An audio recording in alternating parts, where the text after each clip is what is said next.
안녕하십니까. 여러분을 회계와 세법의 늪에서 구해주고 싶은 구세주 구쌤입니다. 이번 강의는 결산에 대한 작업을 하도록 하겠습니다. 자, 결산.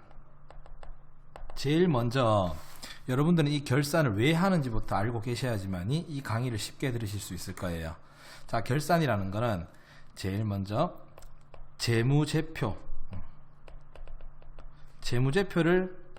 작성하기 위해서 하는 게 결산이다라는 겁니다. 지금까지 여러분들이 작업하신 부분에 대해서 그대로 보고를 하면 되겠지만 그대로 보고하게 되면 조금 문제가 생긴단 말이에요. 그래서 이 부분을 외부 정보 이용자들한테 조금 더 정확한 정보를 전달하기 위해서 조금의 수정 분기가 필요해요. 자, 그 수정 분기를 해서 보고하는 게 재무제표다라는 겁니다. 자, 재무제표는 크게 두 가지가 있었죠. 재무 상태표가 있었고, 자, 하나는 손익계산서가 있었습니다.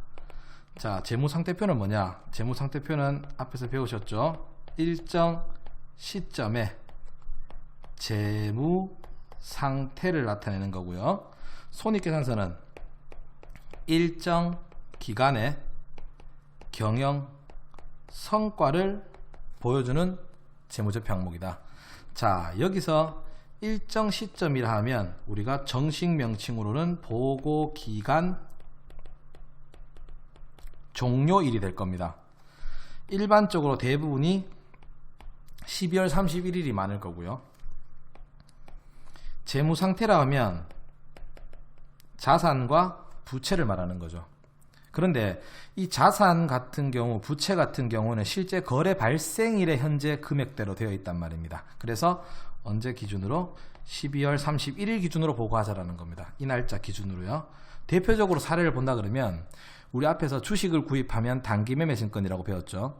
자, 이 단기매매증권 같은 경우에는 구입할 당시의 금액으로 장부상에 기록을 했습니다. 그런데 12월 31일이 돼버리면 주가는 매일 변동한단 말이에요. 그럼 이 변동하는 주가 때문에 12월 31일자에는 이 주식 가격은 다르게 되어 있을 겁니다.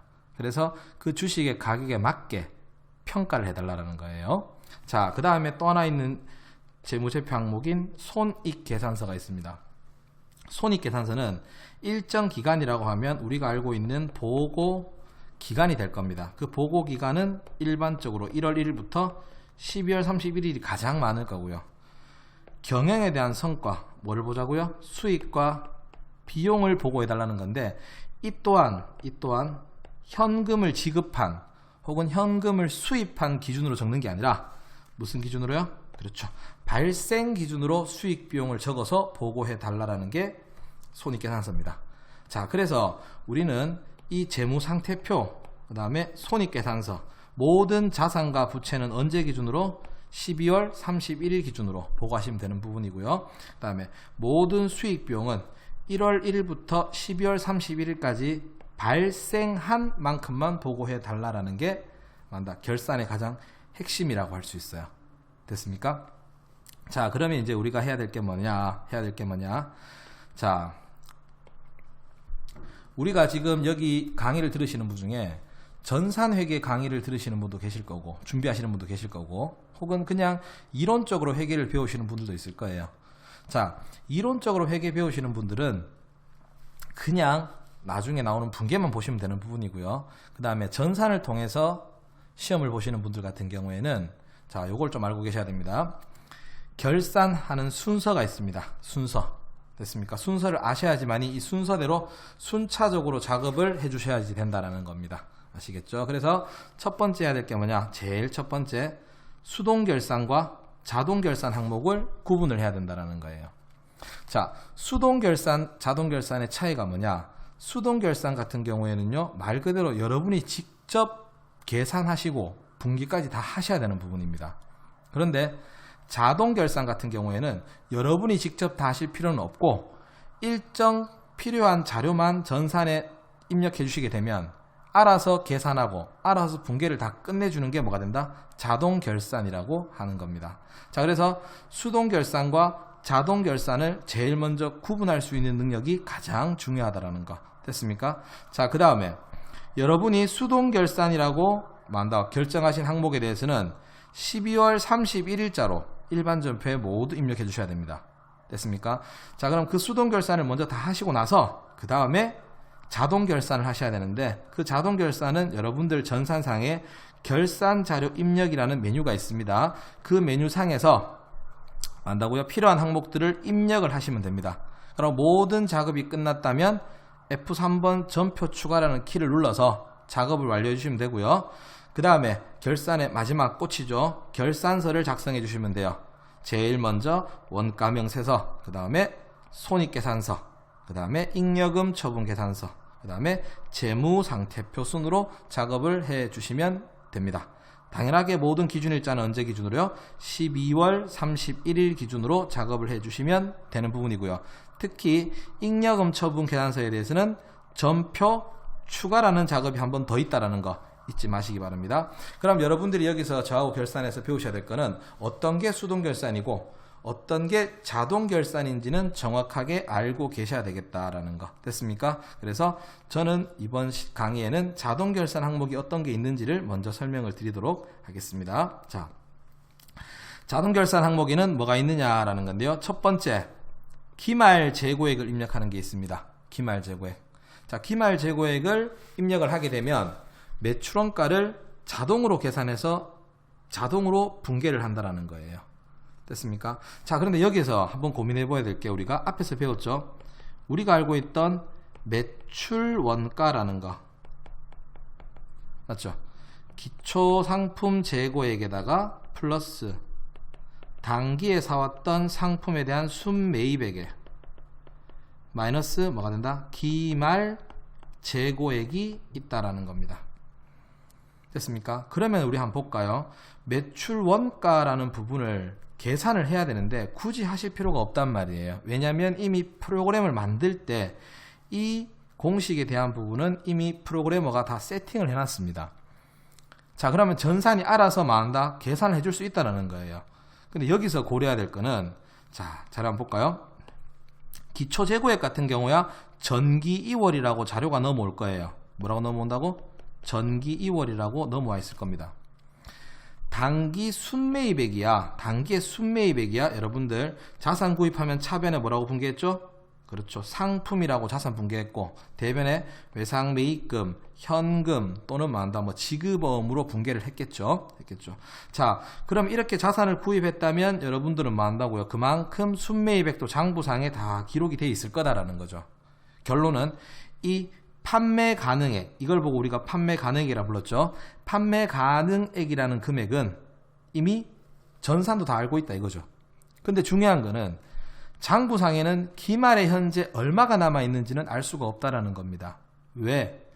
밑에도 적어놨지만 구입할 때는 여러분이 상품이란 자산으로 분개를 하고 있지만 실제 판매할 때는 뭐 한다고요?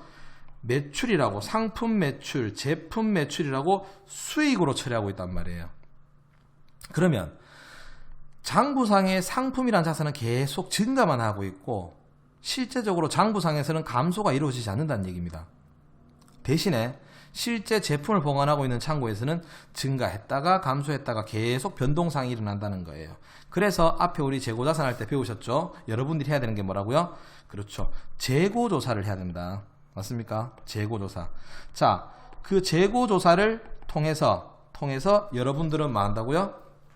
금액이 얼마인지를 찾으셔서 그거를 전산에다가 입력만 해주시면, 여기에다가 요 값을 입력만 해주시면 여러분들은 뭐 한다고요? 매출원가가 얼마인지를 전산이 알아서 정확하게 계산해서 요 아래에 있는 분계처럼 차변에는 제품 매출원가 또는 상품 매출원가라는 비용으로 칠하고, 그 다음에 대변에는 상품, 제품이라는 자산으로서 뭐 한다?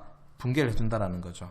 그래서 여러분 시험에서 항상 줄 거예요. 기말 원재료가 얼마다, 기말 제공품이 얼마다, 기말 제품이 얼마다라고 줄 겁니다.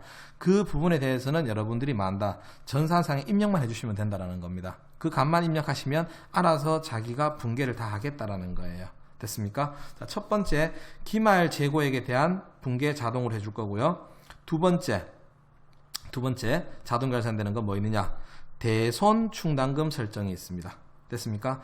자, 대손 충당금 설정은 여러분들 앞에서 대손 충당금 배우셨죠? 자, 결산 시에 각 채권 잔액들마다 우리 회사가 예상하는 대손 예상액을 그만큼 비용 처리해서 추가 설정해 주셔야 된다는 거예요. 자, 그럼 여기서 알아야 될 게 우리가 결산할 때 대손 충당금 어떻게 설정하는데요? 자, 이 내용을 정확하게 모르시는 분들은 앞에 영상의 대손 파트를 다시 보시면 될 겁니다. 자, 우리는 현재 외상매출금 잔액, 받으러옴 잔액, 대여금 잔액들이 있을 겁니다. 그 잔액에서 우리 회사가 못 받을 거라 생각하는 만다 이 유를 곱하시는 거예요. 맞습니까? 그래서 우리가 이 금액을 뭐라 부르냐면 요 금액을 요래 부르죠. 대손 예상액 또는 대손 추산액이다 라고 불러요. 추산액이라고. 자, 거기에서 이 예상되는 금액에서 남아있는 충당금 잔액이 있단 말입니다. 그 잔액을 뺀 나머지를 여러분들은 차변의 대손상각비라는 비용, 대변의 대손충당금이라는 평가 계정으로 처리해 주시면 됩니다. 자, 그런데 여기서 어차피 분계는 차변 대변이 바뀔 일이 없어요. 무조건 차변은 대손상각비가 돼야 되고 대변은 대손충당금이 돼야 됩니다. 그 다음에 또 하나 더, 현재 외상매출금 잔액이 얼마인지는 받으러옴 잔액이 얼마일까 대여금 잔액이 얼마일까는 이미 전상의 시산표상에 다 있을 겁니다. 그 다음에 대손충당금 잔액도 현재 시산표상에 다 있을 거예요. 그럼 전산이 모르는 건 뭔데 과연 우리 회사가 몇 %만큼을 대손으로 예상할 수 있을까라는 겁니다. 이 부분을 모른다라는 거죠. 그래서 문제에서 제시해 줄 겁니다. 당사의 대손율은 몇 %다라고 줄 거예요. 됐습니까? 그래서 그 퍼센테이지가 나온다면 여러분들 메뉴상에서 결산 메뉴상에서 F8번 키를 누르시면 대손상각이라는 창이 뜹니다. 거기에서 뭐만 입력하면 된다고? 문제에서 주어지는 대손율만 입력하시면 알아서 분계를 다 해서 그 다음에 뭐 한다고요? 계산까지 해서 분계까지 완료 지어 주겠다라는 겁니다. 됐습니까? 자, 요것도 자동으로 될 거고요. 그 다음에 세 번째 또 자동되는 게 뭐 있느냐? 감가상각비가 자동이 될 겁니다. 감가상각비. 자, 감가상각비는 여러분들 결산할 때 감가상각 해야 되죠? 맞습니까? 우리가 크게 배운 게 두 가지가 있습니다. 정액법이 있고 정률법이 있다. 취득원가 빼기 잔존가액 나누기 내용연수 이렇게 했는 게 정액법이었고요. 정률법은 취득원가 빼기 감가상각 누계 곱하기 정률이었다. 맞죠? 자, 그런데 이렇게 계산하는 정액법과 정률법이 여러분 뭐 매년 달라지는 건 아니란 말이에요. 맞습니까? 그러면 그걸 프로그램 만들 때 세팅을 해놨을 거란 말이야. 그럼 여러분은 취득원가가 얼마인지 내용연수가 얼마인지 잔존가액이 얼마인지만 입력만 하시면 돼요.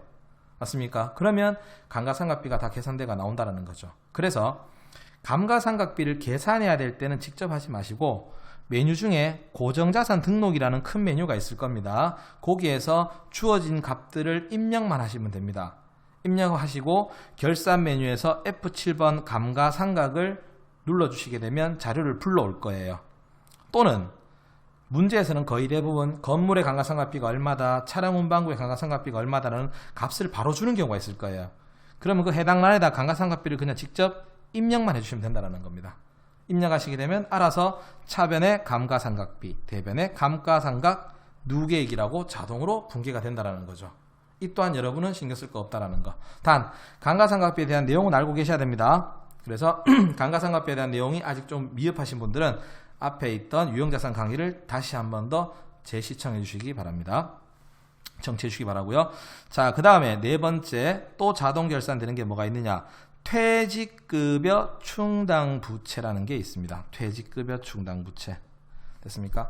자, 퇴직급여 충당부채 같은 경우에는 우리가 직원들을 1년 동안 일을 시켰다면 그만큼 뭐 한다고요?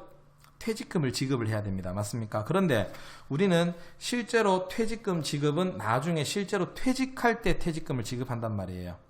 맞죠? 하지만 당해연도 퇴직금만큼은 당해연도 비용으로 와야 된다는 게 회계의 가장 큰 핵심이에요. 왜? 아까 발생한 기준으로 적는다고 했잖아. 맞습니까? 그래서 여러분들은 만다고 문제에서 뭘 줄 거냐? 뭘 줄 거냐? 우리 회사의 퇴직급여가 얼마인지 퇴직급여 추계액이라는 금액을 줄 겁니다. 예상되는 금액. 회사의 전 직원이 퇴사했을 때 줘야 될 금액이 얼마일까라는 거. 됐습니까? 그럼 그 추계액이 주어진다면 거기에서 빼기 남아있던 퇴직급여 충당부채라는 부채에 대한 잔액을 빼주시면 나머지 차액이 당해연도분이 된다는 겁니다. 자, 그래서 얘 같은 경우에는 차변에 그만큼을 퇴직급여 충당부채라고 설정하시면 되는데, 여러분들이 잘 보셔야 되는 게, 문제에서 퇴직급여 추계액이 주어진다면, 문제에서 추계액이 얼마더라 주어진다면 컨트롤 F8번을 누르시게 되면 퇴직충당이라는 화면이 초회될 거예요. 거기에서 추계액만 입력을 하시면 되는 부분이고, 그게 아니라 얼마만큼의 퇴직급여 충당부채를 입력해라, 설정해라고 나온다면, 추가 설정액을 직접 준다면 그때는 메뉴상에 퇴직급여 갈로에서 1200이라는 창이 있을 겁니다. 거기에다가 직접 입력을 해주시면 된다는 겁니다. 됐습니까? 자, 그 다음에 마지막으로 자동 결산되는 게 뭐가 있느냐? 법인세 비용이 있습니다. 자, 우리는 아직 초반 단계이기 때문에 법인세 계산할 줄 모릅니다. 그래서 법인세 같은 경우에는 주어지는 금액을 입력하시면 됩니다. 그런데 우리가 만약에 8월 1일 날 미리 법인세를 낸다면 분명히 여러분은 선납 세금이다 라고 처리하실 거고요. 그만큼을 현금 냈을 겁니다. 맞죠? 그럼 이 미리 납부한 이 금액, 이 미리 납부한 금액도 얘도 뭐가 된다고? 법인세 비용이 돼야 돼요. 법인세 비용이. 그래서 여러분들은 결산할 때 12월 31일 날 이 선납 세금을 빼주셔야 됩니다. 빼주시고 얘도 뭘로 잡아야 된다고? 법인세 비용으로 잡아 주셔야 되고, 그 다음에 남은 추가적인 법인세, 추가로 납부해야 될 법인세가 있다면 그 법인세 비용만큼에 대해서는 내년 3월 달에 낼 거니까 미지급 세금이다 라고 이렇게 분개를 해 주셔야 된다는 겁니다. 됐습니까? 그러면 예를 들어서 우리가 올해 법인세가 총 1000만 원이다 이거지. 올해 법인세가 얼마다? 1000만 원이다 라고 문제에서 주어진단 말이에요. 근데 우리가 이미 납부하고 왔던 법인세가 500만 원이다 라고 한다면 여러분들은 선납세금 500을 먼저 빼주시고 나머지 추가분 500을 미지급 잡으시면 되는 부분입니다. 자, 근데 이 작업 하실 때도 여러분들은 화면상에 제일 밑에 보시면 법인세라는 게 나올 거예요. 칸이 2칸 나올 겁니다. 거기에 뭐가 있냐면 선납세금이 있을 거예요. 그럼 선납세금 자료가 나온다면 그 옆에다가 그대로 요 금액을 옮겨 쓰시면 되고요. 그 다음에 그 밑에 란에 뭐가 있냐면 추가계상액이라는 자리가 있을 거예요. 추가계상액에다가 추가되는 금액을 입력해 주시면 됩니다. 그럼 결론적으로 그 둘을 다 입력했을 때 합계금액은 이렇게 합계금액은 얼마? 1000만 원이 나오면 된다라는 겁니다. 됐습니까? 자, 그래서 자동결산 부분은 여러분이 크게 어려운 게 없으실 겁니다. 없으실 거니까 자동결산은 여러분들 뭐 배우신 교재라든지 배우신 강사님이 말씀하신 대로 그대로 따라주시면 될 거고요. 자, 중요한 건 수동결산입니다. 수동결산은 다음 강의에서 이어서 하도록 하겠습니다. 자, 시청을 잘하셨다면, 청취를 잘하셨다면 좋아요 해주시고요. 당연하게 구독도 부탁드리도록 하겠습니다. 자, 오늘 이번 강의는 여기서 마치도록 하겠습니다. 감사합니다.